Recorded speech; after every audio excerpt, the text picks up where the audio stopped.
So I have another area of wonder.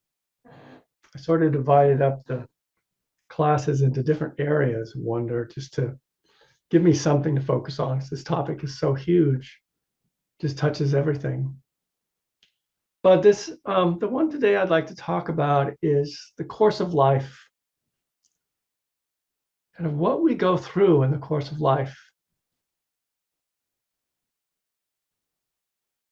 I've had the experience of being a parent. I know not everybody has that's watching this, but perhaps you know this from nieces and nephews and other people. But this being comes into the world, which is, of course, of unbelievable wonder that a human being could grow inside of another human being. Really. And I watch a lot of nature shows, and so there's always this sort of mystery of birth, and whether it's by eggs or by live birth or whatever. And it's sort of like, wow. I mean, that's just unbelievable. And then this creature comes out and it's just all squishy, and we call it the boneless chicken stage, um, because there's not much tone there. And how does it happen that that turns into this adult man or woman who's fully capable of buying their own car, buying their own house, finding their mate, getting married, and having their own child? How does that work? It's truly wondrous what happens in the course of a life. And of course, it's just amazing to watch a young being go from that kind of boneless chicken stage to, beginning to interact, to smile, and then even to laugh, and to be able to interact socially, and eventually to sit up, to crawl, to stand up, to watch that whole thing happen, of like what it takes to get your feet under you and to balance on them. Lucy was able to stand long before she could walk. She could dance before she could walk because she could stand up and then she could, do her up and down and kind of thing. And she felt, kind of steady on her feet that way. But actually putting one in front of the other took her a long time. And then walking, and then running, and then language. First just a few words, and then babbling away and you can't understand. And then before you know it, you can understand.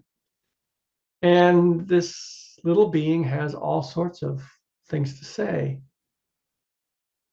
and so forth from there. I remember at Insight Meditation Society, I don't know if it's still up anywhere. It was there when I started there in the 80s. I remember it was on the wall right next to where you went into the walking room. There was this poster, which had been brought from India. Um, and it showed on one side a baby, and then the baby growing and becoming a toddler, and then becoming a boy, and then a young man. And then right in the middle, you get a man who's in his prime. And then on the other side of it, you get him aging and getting older and then more stooped. And then at the end of it, kind of laying down once again, sick and dying. And you get the sense in this one picture of the full arc of a human life. And it had an impact, I have to say. There was just kind of an emotion to it. And I would stand there and I would stare at it. Because of course, especially when you're young, you think you're immortal. You don't really feel the shortness of life. It seems to stretch out before you. And I started going there in my 20s. Gosh, I don't remember the exact age, but I was in my early 20s, I believe. And And there I was confronted with what felt to me like the whole circle of life, the whole drama.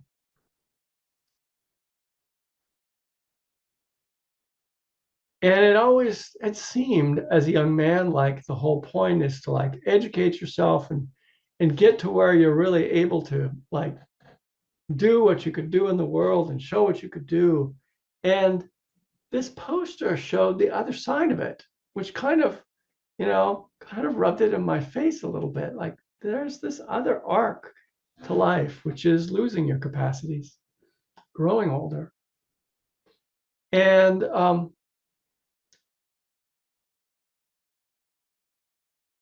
and that was not a shock, but it was something that I felt like I needed to digest. I needed to digest the whole course of life. In the sense of like watching my son parent and realizing we're kind of, when I was his age, that's kind of what I was doing. It's kind of a remarkable thing to see. And I remember when I was a parent how my my appraisal of my own parents went up considerably. Their stock went up. Um, when I realized, oh my goodness, they did this for me. They did all this for me. And I'd never really considered what it took, especially with little children. It's so intense.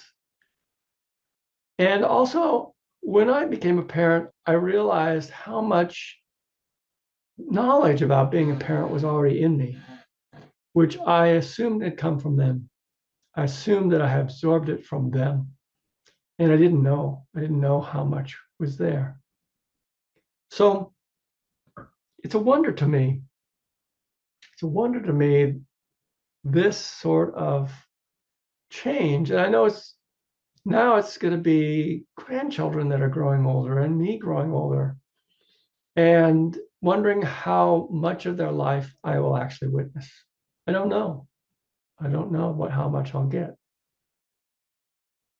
So that's the circle of life, the cycle of life, the course of life is so truly astonishing. And I thought as well of friendship. Who would know sometimes these people who come into your life and you just meet them one day. When you meet them, you don't know what role they're going to play in your life. And, I showed up in third grade and there was this other kid named Bruce. And we ended up being friends for life. He died already, sad to say. Um, but my life was so much richer because of him and because of his family. Um, and, when I think of what all we went through together, in the course of a life, from grade school and high school, all the things we did in high school, I won't go into them. Um, and we did not go to the same college, but we weren't that far away from each other. We had some contact and we stayed in contact through graduate school, through life. We ended up living in Seattle together for a while. And then I moved to Massachusetts, so I moved away. But we would stay with him when we went there. And, all of these kind of passages in life of like getting your first job after graduate school. He got a job at the University of Washington and kind of going through and hearing what it was like to be a scientist and to have your own lab suddenly and suddenly realize that your job isn't doing science anymore. It's running this business of getting grants and funding other people to do science and supervising them and so forth and so on. I wouldn't even know that side of life if I hadn't been Bruce's friend. Um, but through the window of his eyes, I got to see a whole different side of life that I didn't know. And other friends come into your life, and the other thing you don't know is how long they'll be with you. You know, um, there are some friends you have for a little while, and then they move away. You kind of lose touch, or Your life changes in some way and you don't have contact. That's kind of how it is often. Other people stay with you a long time. And then there comes a day when they're gone. Uh, my friend Tim, who I met in college, we were roommates in Austria, and we stayed in touch our whole life. And in fact, the last 14 years of his life, we would exchange an email letter to each other each week. And, we really got to lean on each other, I have to say, through some tough times. And so I was completely shocked to get the news that he was killed in an accident. Truck swerved over into his lane and hit him head on. And when he was 61. And so, there's always this presumption that we were going to grow old together. There was this presumption, that the friendship would go on, but it didn't. It ended. And that's not, it is astonishing in a perhaps not so joyful way that people's lives end. People very dear to you. And I can only imagine, I'm turning 70, and already a number of important people to me have died who were very much close to me in age. And I don't know if I'm kind of ahead of the curve on that or not. But it's already the case that there's been losses. And I can imagine moving into my 70s and into hopefully my 80s, that will accelerate in the same way that I watched my parents go and I watched their friends go. And I remember that my mother would send me these notices of who had died. At a certain age, it's what your parents do. If you live in a small town, if you don't live in a small town, maybe you don't know this experience, but so many people, and they had such a wide circle. It was almost impossible to walk down Main Street because of all the people you had to talk to that they knew. And so I would get the death report all the time from my mother of, who had died and so forth and so on. And so, and that of course stopped when she died at what's really a relatively young age these days of 84. But I got news from my sister who keeps track of these things. And it's really a wonder in a kind of a poignant way. Each time someone dies, there's this sense that each person is a universe in themselves. Each person is a treasure house of experience, positive and negative. I'm not just talking about, the experiences we all want to get. We all get a lot of experiences we don't want, a lot of experiences that are difficult, a lot of experiences that cause stress and suffering. And it's true of everybody. I don't think anybody gets out of this. And I always have the feeling at the death of someone of just how much they've gone through. I appreciate when I can go to a funeral and hear a eulogy, because you get some flavor of what a person has gone through. But that little speech is such a tiny, tiny, tiny bit of what a person experienced. And how much of what they experienced was totally ordinary. How much every day is just getting up, looking outside, doing your morning routine, having breakfast, going off to work, coming home, having dinner, whatever you do in the evening, going to bed, and doing that over and over again. It's so much of life is quite ordinary, along with the dramatic events, along with the things we live through that we create stories out of later. There's all these things that aren't worthy of a story because they're so ordinary. And yet I think, if I knew I only had one day to live, I would no doubt talk to the people who I love, but I'd also do some really ordinary things. I would walk if I could. just to feel the earth under me. I would breathe really conscious that this breath is going to stop. And I'd feel my heart very conscious that this heart is going to stop. And I'd look around and I'd take in this world, especially outside, if I could. If someone would get me to a window, if I could make it to a window, I could open the window. I would just want to take in what this is like. So I think of that. I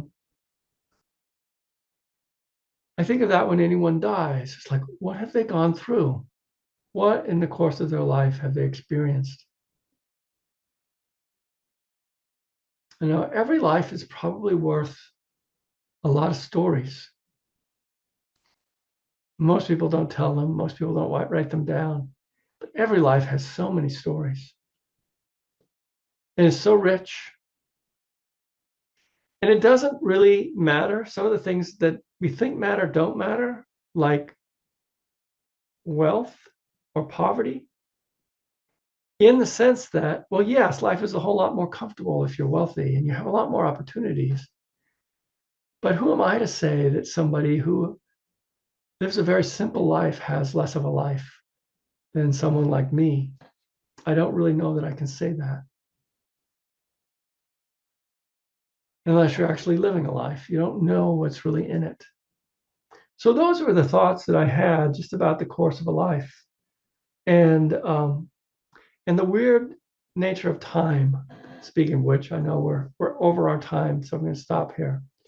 But the weird nature of time, the way it keeps going on, and things happen, and then before you know it, they're in the past, and they keep receding in the past, and new things keep happening. New days keep happening, new events keep happening. If you drop the familiarity of it, it's truly astonishing. So those are just a few thoughts to send you off with this week. Take care and come back and share next week, whatever you noticed.